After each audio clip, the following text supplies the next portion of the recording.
Hi, my name is Tim Stokes, founder of Profit Transformations, and today we're talking about step 3 of the 7 steps to business certainty, the magic of measuring. Let's start with a big question. What is the purpose of a business? I believe the purpose of a business, the primary purpose, is to still be in business, still operating in 5 years' time. Now, a lot of businesses are failing in the marketplace all over the world due to the GFC, and that's not likely to change. The failure rate of statistics of businesses has always been very high, and it's because business owners don't quite understand the core functions of what a business is all about. To survive any recession or marketplace issue, I think, is another purpose of business. You need to be able to handle anything so it's the strongest still standing at the end. Where I'm based here in Brisbane, there have been about 50% of businesses fail in the building industry in Brisbane and the Gold Coast. It is the hardest hit industry in Australia, I believe, due to the GFC. Now, these businesses, if they're following the principles that are in this video, they would have survived it. And some of the clients I've had, actually had a lot of builder clients come through the training, the Business Certainty Workshop Series training in the last 3 to 5 years, especially the last 3 years, and that's because it's such a tough place in the marketplace. So what you're about to learn in this video is going to give you some great insights in how to do exactly these two things. The other one is to give you a great quality of life as a reward for the stress and the jobs that you provide. You work hard, you put up a lot of stress as a business owner with government compliance and employee issues and everything about what's going on in the marketplace and taxes and deadlines and all that sort of thing. So I believe you deserve a great quality of life. All of these depend on one thing, and that is your business's ability to make a profit. Now, that may seem really simplistic. However, I find that a lot of people in business don't really get the subject of profit. If they did, they would change the way that they operate their business dramatically. So most people in business are turnover revenue orientated, not profit orientated. So what really is profit? Well, let's talk about the difference between profit and revenue. You can work hard in your business 80 hours a week, yet your business can still fail. Failure statistics are very, very high, and it's not from a lack of hard work.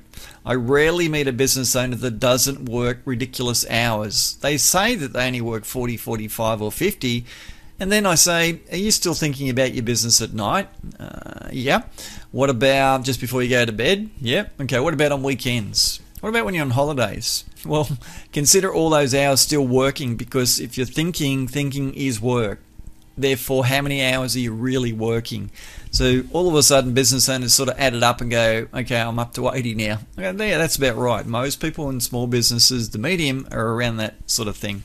So working hard is simply activity and simply busyness. It's like being on a treadmill where your legs are going very fast and you might be clocking over that running board at a fair rate of knots, yet your top half is not moving at all.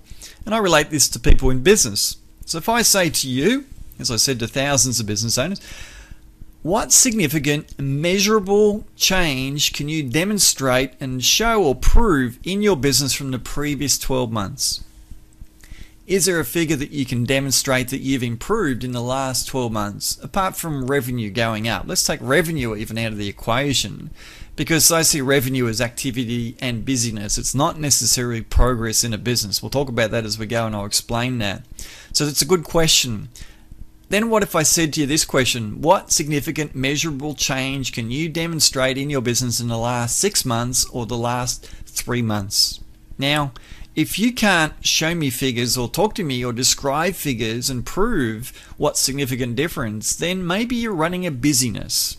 And maybe you're working hard, like you're on a treadmill, you're doing a lot of work, but there's simply not that much progress. And that's what I want to talk more about. A strong marketing focus is what I see typically business owners focused on. I call it a revenue focus, but there's more to business than marketing. Most business owners think, I want to make more money, therefore I need more customers, therefore I need more marketing. And then when you ask them about marketing being conversion rates of leads and lead generation, they typically say, my conversion rate's pretty good, so I need lead generation. That's where they're focused. So what they're thinking about is, I need more customers to grow my business, therefore I'll make more money. And that's not the case at all, in fact, as we'll talk about. So what matters most in business is one critical KPI. KPI stands for Key Performance Indicator, and that is your business's net profit margin, not the dollars. It's all about the percentages. Did you know your business's figure right now? Do you know what your net profit margin is? It's the percentage, not the dollar, pound, or euro, or whatever currency it is that your business operates with. That is secondary. It's not about the dollars. It's all about the percentage. So it's a percentage of profit that your business operates with as a percentage of the revenue. Do you know as revenue goes up, net profit margins go down in the vast majority of all businesses? So as your customers increase, that means you need to hire more employees to do more work. Therefore, your revenue goes up. And in fact, when that's happening for the majority of businesses, the net profit margin is going down because businesses get inefficient as they grow. All sorts of extra costs of running the business kick in, and profit margins go down when turnover goes up. See, that means that you end up making less money with more employees and more responsibility and often more stress. And I've met so many people in business that have had a business for 20 years and they say things like, I used to have 25 staff and I reduced it down to 5 because I'm actually making more money with less stress. So this is where you've got to be careful that if you're not growing your business and if you're not proactive in measuring and finding out what's going on in your business and being in control, it's growing by accident. And if it's growing by accident and you're just hiring more people because you're busier and you're getting too many customers, then it's probably out of control. And this could be you in a few years that I'm describing. You'll be very stressed and wondering what happened. That means you have less profit and cash as your business grows, as I just talked about. More customers equals more staff. Would you like 2, 3, or 5 times more employees than what you've got now? Or 10 times more employees than what you've got now? That's just revenue increasing instead of increasing your quality of life. That means more stress, less rewards for you over time. So are you sure that you want more marketing? You're starting to wonder if that's what you really want now.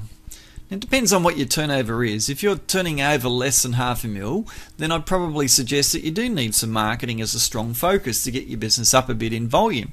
However, once you get that $750,000 or $1 million turnover or beyond, this is seriously important stuff that I'm about to touch on for you. Let's define what business growth actually is. It's increasing your net profit margin or increasing your net profit in the business with the same net profit margin. Net profit margins should never go down, and if they do, I'm going to question why they are. Now, I've had interesting discussions with CFOs, a whole group of CFOs, chief financial officers, qualified accountants at the highest level coming out of corporate structures of massive public companies, and I say to them things like, I don't consider a business successful unless it has a high net profit margin, even if it's been trading 10 or 15 or 20 years. And they've kind of looked at me a bit stunned, because I say, if you're turning over 20 million and your net profit margin is 0%, I don't consider that business a success at all. In fact, I think it's a disaster waiting to happen, and a huge number of employees are probably going to lose their job, and I don't consider that a profitable business, nor one that I would want to buy, or any entrepreneur that I know would want to buy that business either. I don't consider that business success, even if it's been trading for 20 or 50 years, if the net profit margin is 0% or very low. So this is something I want you to really take some note of, because this is like the biggest secret in the business world, that people are not educating business owners on this.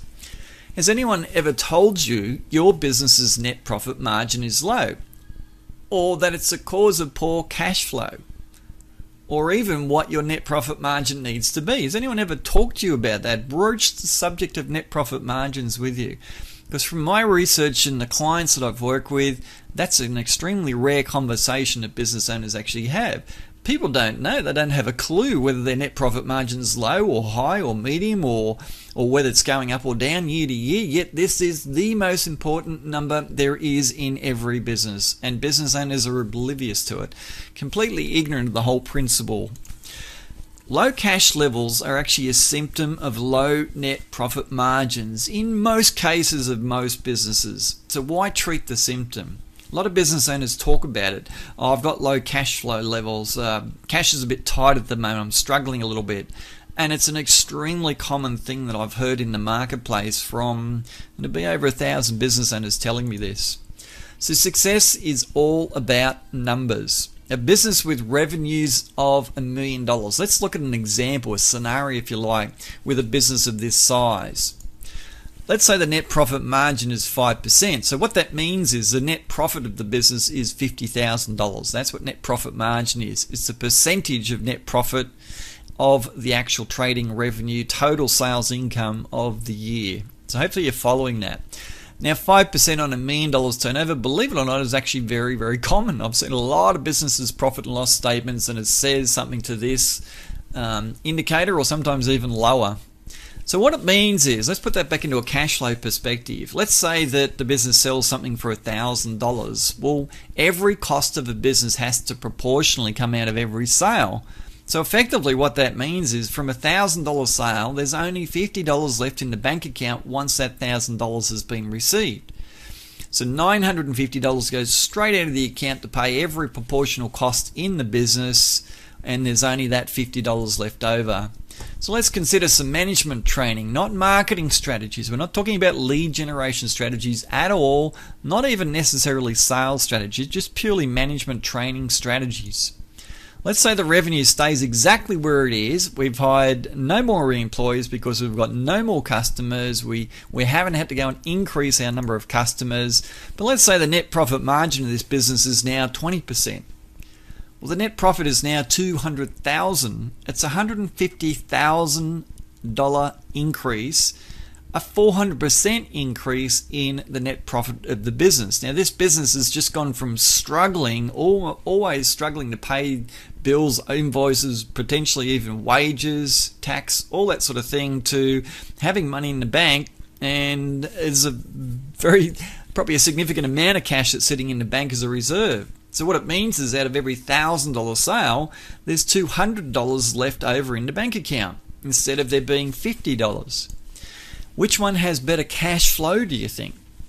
So this is where business owners are often confused, where they say, why is it that I'm making a lot of profit supposedly on my profit and loss statement, but I've got no money? And this is why. Because people don't understand the relationship between cash flow and profit. It's a very interesting scenario that the two relate directly to each other. So therefore low cash flow is a symptom of the greater problem, which is actually the low net profit margin. So it comes back to, what net profit margin is your business? What does it need to be? What's a figure to aim for? So let's talk about net profit margin targets. If your business is under $400,000 or under $200,000, you might be really excited to think, my net profit margin is really high. Look, it's 35% or 40%. That's right, it probably will be, and I'd probably expect it to be. When you're turning over $150,000, it's not uncommon for it to be 50% or higher. That's because at that level you don't have many employees. If you're turning over $400,000, I'd be surprised if you've got more than 4. You might have 4, you might have 3, you might have 7, but you probably won't have many employees for that turnover. And what it means is you probably don't have an admin person, you probably don't have a physical office premises for that admin person to be in, where you're renting space, they're answering phone, you had to buy a desk and computers and equipment and all that sort of thing, and printers. Then you probably need a vehicle. All that sort of stuff starts to kick in once you get over that 400, 500, 600,000. All of a sudden the net profit margin starts decreasing rapidly. I look at businesses at 750,000, about $750,000 turnover revenue, and then I start looking at what their net profit margin is. Now, from working with hundreds of businesses, I get to look at profit and loss statements, and a lot of the clients I've had have been accounting firms who also have hundreds of businesses. And from long, in-depth discussions, a lot of research on the web, a lot of looking at what's called benchmarking figures, I can state for a fact that over 90% of all businesses at $750,000 turnover are operating under 10%. And now I've seen this research in Australia, I've seen it in America, I've seen it in the United Kingdom. These figures go across country to country, that this is actually very common. Businesses are struggling because they don't understand these principles. So if you're under 15% net profit margin, you're over 750,000 turnover, it could be mil, could be 2 or 3 or 5 mil, then you'll probably always have cash flow issues because your net profit margin is low. Remember, cash flow is a symptom of net profit margins. So you need to aim for 15% or higher. That's what I recommend to businesses. Now, some of the clients I've worked with have had net profit margins of minus 12% when I've met them, and they're turning over $1 million or $2 or $3 million. And I've been able to turn them around with the strategies we teach from minus 12 to plus 10 in 10 months. I've had clients go from minus 5 to plus 10 in 2 or 3 months. I've had massive increases in margins by teaching business owners management strategy. So if you think 15% is a stretch, it's actually not. Even if you're negative, it's not that hard to get to 10% rapidly in months when you know how. It's like everything. Anything's easy when you know how. I'm sure you are skilled in your business. I had no idea how to do what you do in your business in so many different areas because I got no idea, so I can't do it. But there are things that you probably do effortlessly and easily in your business that I wouldn't have a clue how to do and probably couldn't do for quite a long time, if at all. So it's the same sort of thing. This is my forte. This is the research that I've conducted for years to do this. So clients from our training regularly have 15 to 25% plus net profit margins with multi-million-dollar revenues. And some of our clients are over 35%. In fact, one of my clients was running a 65% net profit margin on a 700,000 turnover business. That's the highest I've ever heard of anywhere. And there might be other businesses higher, but I've never heard of them. I've never seen them. So you can get your net profit margins up, but you're not going to get them up from just marketing alone. There's a whole lot of other skills and strategies and management principles that you need to understand to get margins up. And that's not a common subject in our marketplace. You can find marketers everywhere, but you won't find too many business management training companies in our marketplace that are non-academic. Not the theorists, I mean the pure empirical, refined, experientially developed strategies. So how to increase your profit margins? Let's talk about this. Well, know your net profit margin at the time of sale. This affects it the most. If you don't know your net profit margin at the time of sale because you don't have a system for pricing, then that's going to hurt you the most. Now, most people's idea of a system, let me describe it, because this is a typical system, inverted commas, for service businesses. Well, it depends. My price is determined by how desperate I am for work right now. If I got plenty of work on, my prices are higher. If I haven't got much work on, the less work I have on, the more I want it, then the lower my prices get. That's the first ingredient of their system. The second one is, what are my costs likely to be to do this job? And then they have a rough idea of their costs. Then they say, how long is it going to take? Okay, that's a rough idea of time. They don't actually quantify hours. They typically have a bit of a guesser's time. Then they think, what would my competitors charge? So what's my likelihood of winning it? And how lucky do I feel? And how well do I get on with this customer I'm talking to? Okay, there's my price. And they call that a kind of a system in a way. And then they have a fear that anyone that works for them will be able to price jobs. Therefore, they get trapped in that sales role of always having to be the person that sets the prices. Now, this is typical for a service and manufacturing business. There's sometimes some logic in there. Often there's not enough logic. There's not enough understanding of what's the cost of sale for the business, which I'm going to get a bit technical here, but in the training that we do, we look at the chart of accounts for every profit loss statement of every client and look at what should be a cost of sale, what isn't, and then we rearrange some things or we recalculate some things to work out the gross margin of the business and the expenses of the business, come up with a very, very simple way of pricing things based on a predetermined gross and net profit margin. And that's a tool that we give business owners in our training to help them to work this out. Now, it's not an easy thing. I can't explain it in a video. I've got to go through a case by case. The training, we do this case by case by looking at P&L statements. But I'd like you to think about the fact that if it's low now, you probably need to put your prices up. It's as simple as that from what we talked about in the last slide. If it's low, put your price up a bit because that'll get it up a bit. Here's another thing you can do. Improving your people skills makes a huge difference to profit margins.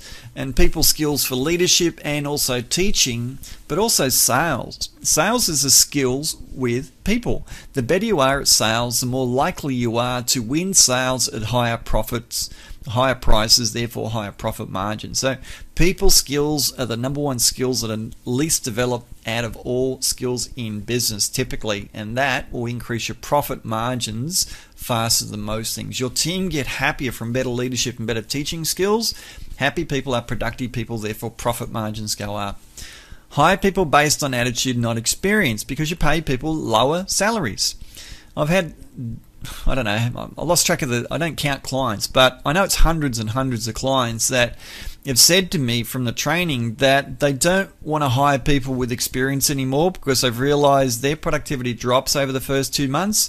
When they hire a person with a great attitude, even if they're not that skilled and experienced, their productivity goes up over 2 months, and the profit margin they make is enormously higher from about month 3 onwards forever. So that's another strategy you can use to increase profit margins. Reduce your cost by measuring. Start measuring invoices or bills that you get from your suppliers every month, and your suppliers from cost of sale, materials, products, but also utilities, petrol, gas, electricity, phones, all those sort of things. Just do a comparison every now and again. Become more efficient.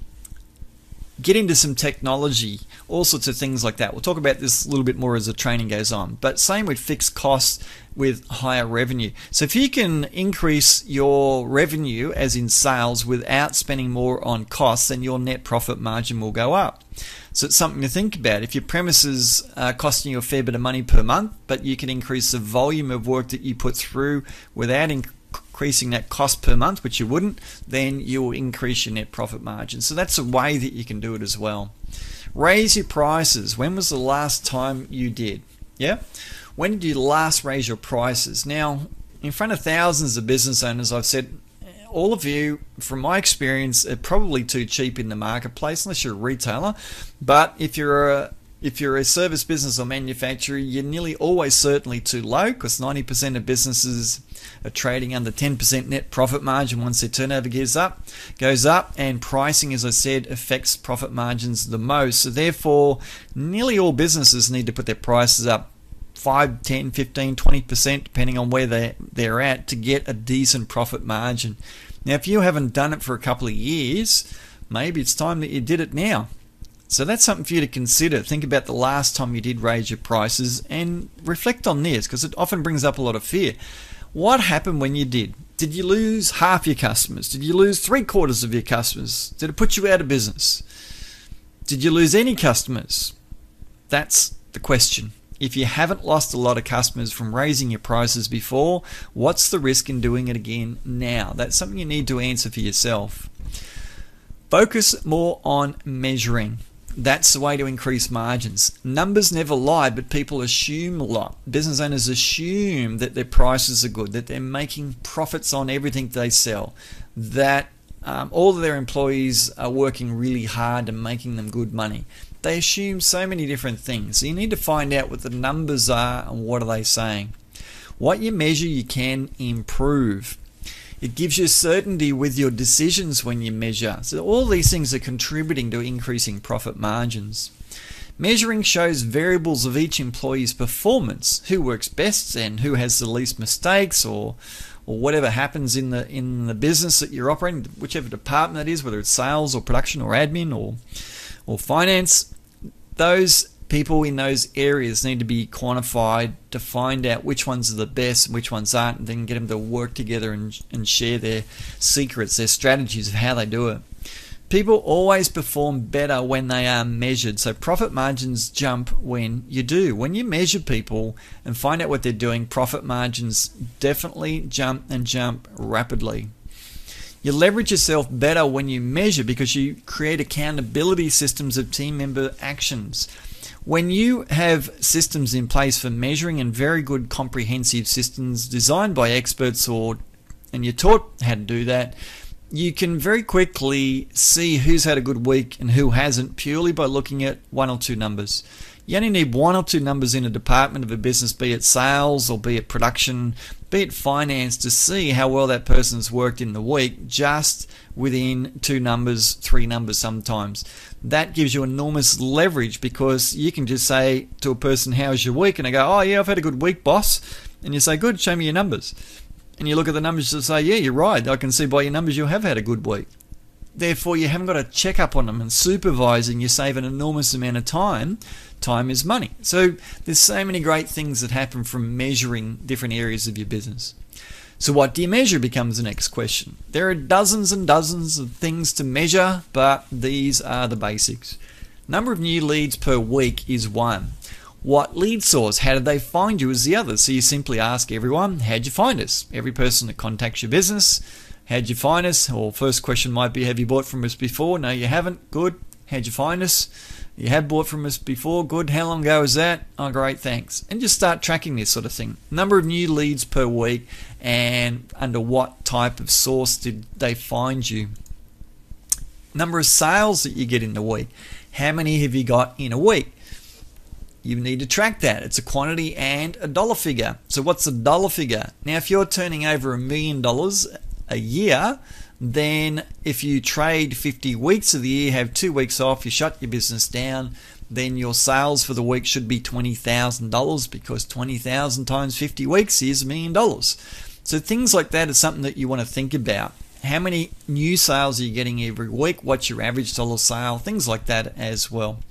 Conversion rates from inquiry to sales. If you generate 20 leads per week on average and you convert 5, then 5 out of 20 is your conversion rate, 25%. So you need to know your conversion rate from inquiry to sale as a percentage. You need to measure your production work done per week, dollar value and the quantity. Now I could go into way more depth on all of these things, but I don't want to. I'm going beyond the course content, the study course. I'm keeping it reasonably simple here. I can go to rocket science level on all these different subjects, but I'm just going to keep it fairly simple because that's the scope of this training.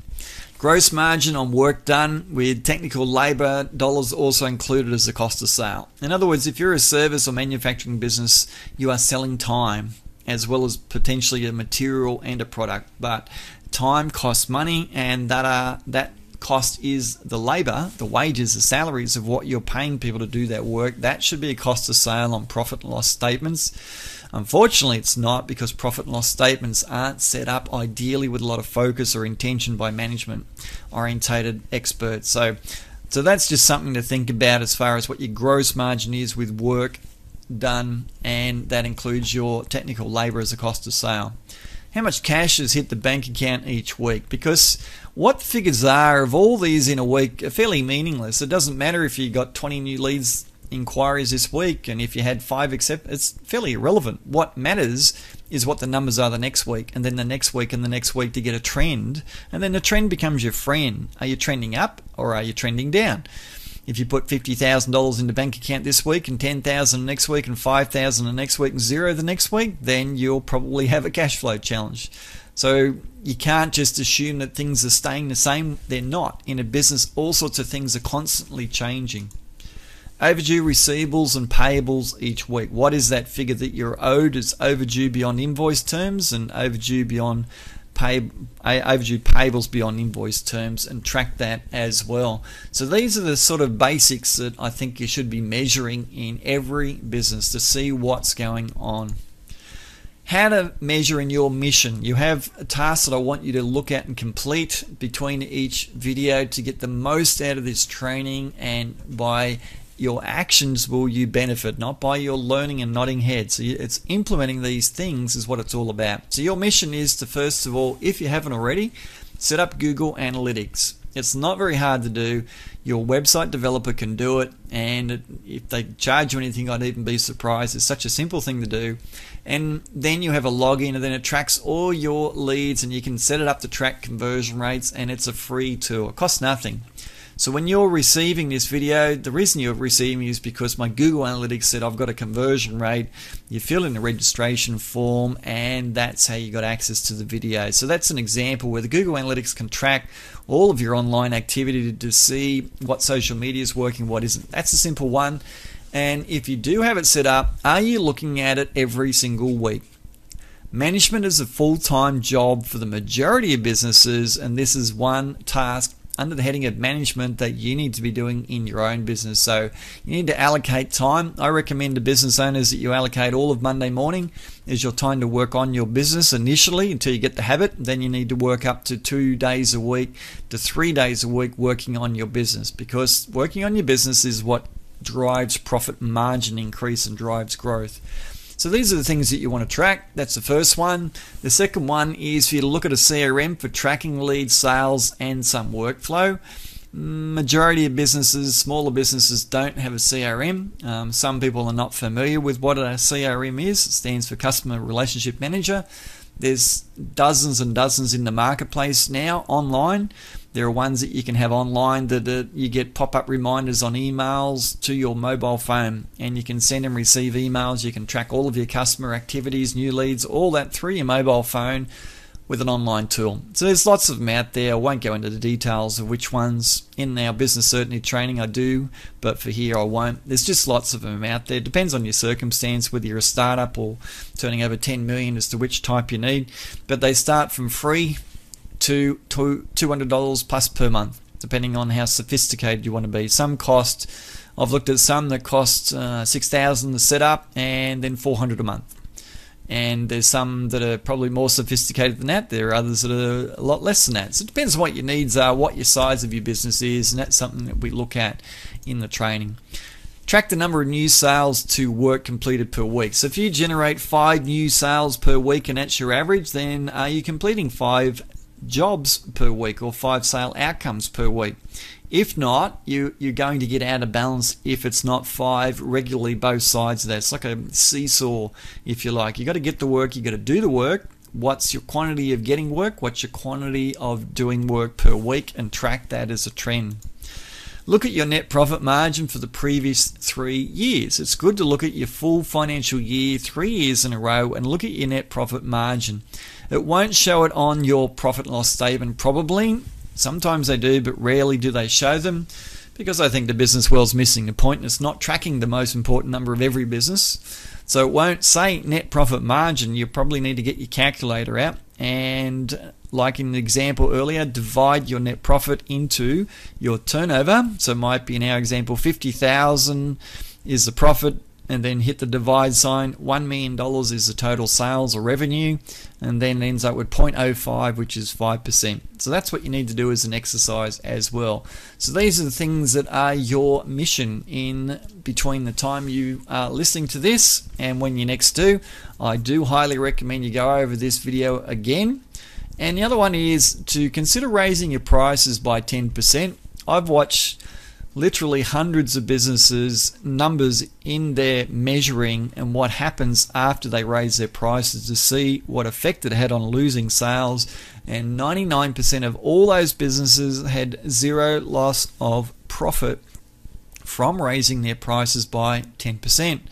I'm not saying it won't affect your business if you do, but what I am saying is, from my experience with the businesses I've worked with at least, I haven't seen a detrimental effect from raising prices for service and manufacturing businesses. Retail, you've got your recommended pricing. It's a little bit different. So what's next? Step 4, planning to achieve your goals. So stay tuned for the next video. Remember to go over this one. You might want to go over this a couple of times depending on how new some of this content is. Digest it. It'll sink in over time. And I'll look forward to sharing planning to achieve your goals next video.